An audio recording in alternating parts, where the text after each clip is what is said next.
Il est midi sur l'heure de manœuvre de la base aérienne de Conakry. Ici arrive une délégation des forces armées royales marocaines pour l'organisation de la 5e campagne de Sopara 2024. À bord de cet appareil C-130, 8 membres d'équipage et un pool de soutien technique du centre d'instruction des troupes aéroportées de la 1e brigade d'infanterie parachutiste des forces armées royales. Un exercice militaire qui s'inscrit dans le cadre de la coopération militaire bilatérale entre le royaume chérifien et les forces armées guinéennes.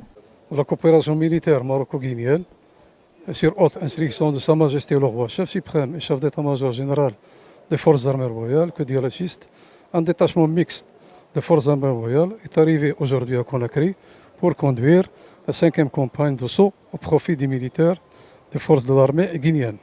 Avant le coup d'envoi de l'opération, 2 semaines de manœuvres techniques au sol va regrouper au bâton autonome des troupes aéroportées Bata 3 grandes unités de forces défense et de sécurité et 3 grandes écoles militaires du pays.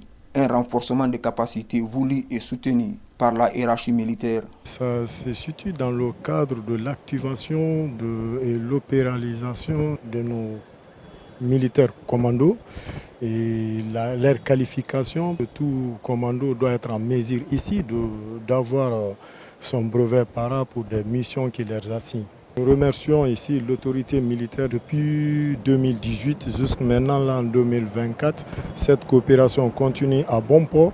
Et là, on ne peut pas rester sans remercier l'autorité pour vraiment cette coopération. Pour le chef de mission du détachement marocain, la campagne de Sopara traduit l'excellence des relations entre la Guinée et le Maroc. Plusieurs sessions de formation seront dispensées aux hommes avant le début des largages.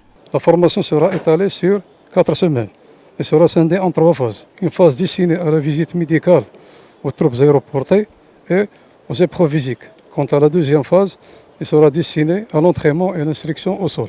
En ce qui concerne la 3e phase, elle sera concernée au saut, en parachute à ouverture automatique à une distance de 400 mètres. Nous sommes très honorés d'être aujourd'hui parmi vous pour partager le savoir et l'expérience cumulée dans le domaine des TAP avec nos partenaires guinéens. Plus de 600 hommes seraient concernés cette année par la campagne de Sopara avec l'espoir de décrocher fièrement le brevet parachutiste.